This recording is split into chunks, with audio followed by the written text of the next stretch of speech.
خلود المصرية، ولا تحب أقول لك خلود الصحفية؟ أحب أعرفك بيا قبل ما نتكلم. أنا اللي قدامك دي أعوذ بالله من كلمة أنا، صحفية سودانية ومراسل تلفزيوني. تعالي يا خلود نتكلم بطريقة مهنية كده شوية، تمام؟ صحافة وإعلام إعلام. أذكرك شوية كده بالتاريخ، نرجع 2011. الرئيس المخلوع المشير عمر حسن أحمد البشير، وإن اختلفنا معاه سياسيا ودي حاجة بتخصنا نحن، ونحن كده أسرة مع بعضينا، يعني حاجة دي ما بتخصك. كان قدم للشعب المصري آنذاك في 2011 شهر مايو تقريبا ما لا يقل عن 5,000 رأس من الأبقار وما لا يقل عن 70 طن من السمسم لدولة وشعب مصر الشقيق. وأكيد لهم التحية والاحترام، فيهم ناس كتير محترمة ما رخيصين زيك يعني، كويس؟ دي الحاجة الأولى. الحاجة الثانية يا خلود، هذا الشعب الكريم صدقيني ما محتاج لإنسان يتحدث عنه ويرفع قضاياه، وإحنا شعب قادرين نتكلم. الدليل إنه عملنا أجمل تاريخ ثورة أو ثورات في المنطقة كانت أيقونة لكل العالم. إحنا شعب في الثورات بتتقدمنا الشباب والنساء القويات والرجال بصدور عارية، فدوا الشعب السوداني وفدوا سيادة الوطن بدمائهم، مهروا السودان بدمائهم، الأرض ارتوت بدمائهم. فإحنا ما محتاجين، دي الناس غاليين جدا، ما محتاجين لناس رخيصة أرزقية زيك عشان يدفع لهم مال زي ما انت قلتي وتؤجر صفحاتهم وتجي تتكلمي عننا. أنا بشوف إنه زي شخصيتك انت كزولة دايرة تكوني مرتزقة. إحنا المرتزقة داخل البلد قاعد نحارب فيهم حاليا، دايرة تيجي تتكلم عن القضية السودانية. إحنا مفترض ده يكون شرف بالنسبة لك، انت المفترض تدفعي لنا لما تيجي تتكلمي عن شعب أبي وعزيز وكريم مثل هذا الشعب السوداني. اوكي؟ وانا اوريك انه احنا ناس كريمين، كيف ما كريمين ساي كده بالكلام، لا لا لا، كريمين، ايدنا ممدودة للغير وكريمين في عزة نفسنا، ما قاعد نحب لنفسنا الذلة. والدليل على الكلام ده الشعب الوحيد في العالم اللي حصلت له حرب ما طلع من بلده، و الدول قدمت له خلينا نقول أي شيء، ما لقينا. دول كثيرة قفلت في وشنا، وإلى حد ما يعني مصر انتوا حرين في سياساتكم وحرين في دولتكم، مع الاحترام احنا بندخل في عادي لأنه احنا شعب محترم. مدت يدها نص يعني، كويس؟ إنه أوكي أدخلوا، لكن محتاج منكم تصريح أمني، والتصريح الأمني أقلها 2,500 إلى 3,000 دولار، واللي موجودين داخل البلد مطلوب منهم إقامات، والإقامات المطلوبة مدفوعة الأجر وبالدولار، وبتتعاملوا فينا كأنه إحنا أجانب، ما كأنه بتجمع بين الشعبين أواصر يعني عريقة وحضارة ونيل، وإحنا شعب ولا ما في ولا الخوة ولا الإسلام ولا أي حاجة. اوكي؟ عاملتونا كمعاملة الأجانب، كأنه احنا جايين عندكم سياحة، احنا ما جايين عندكم، عندنا حرب يعني. وين الإنسانية في كده؟ لكن على كل حال الحمد لله احنا شعبنا طلع بحقه في ايده، طلعنا بحقنا وذهبنا ومالنا، والناس جات استأجرت وفتحت مشاريع.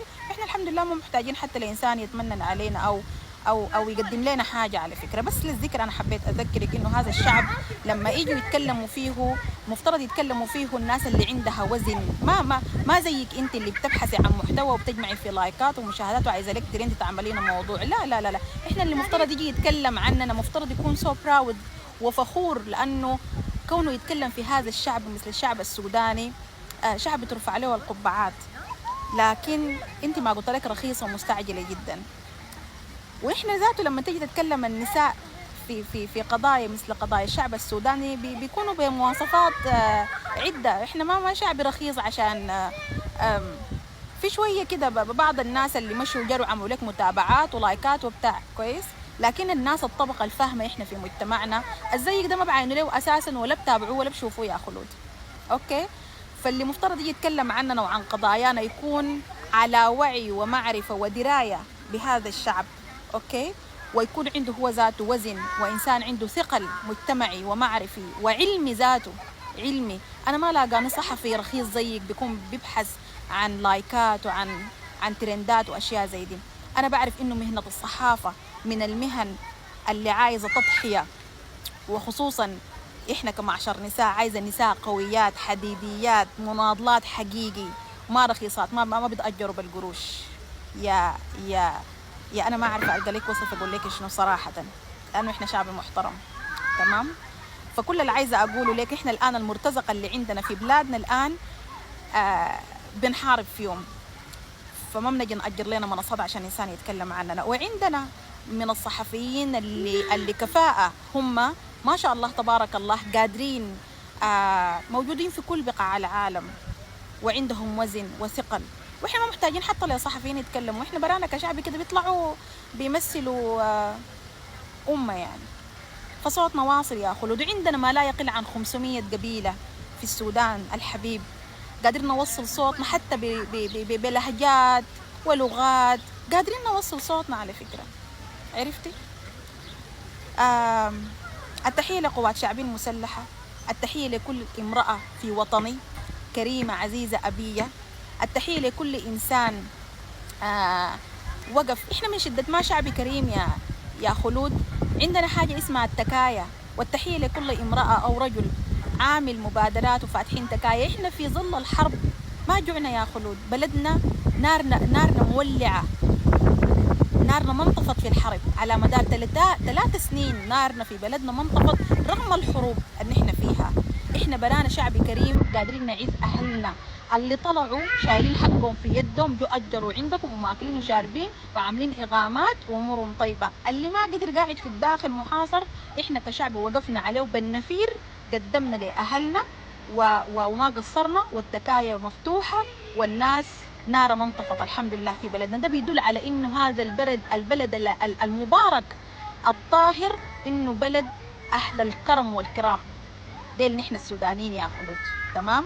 فاللي زيك انت ما بيتكلم في شأن السودان الداخلي ولا احنا محتاجين لك، احنا ما قلنا تعالي تتكلم في شأننا ابدا، لكن برجع بقول لك انت انسانة رخيصة.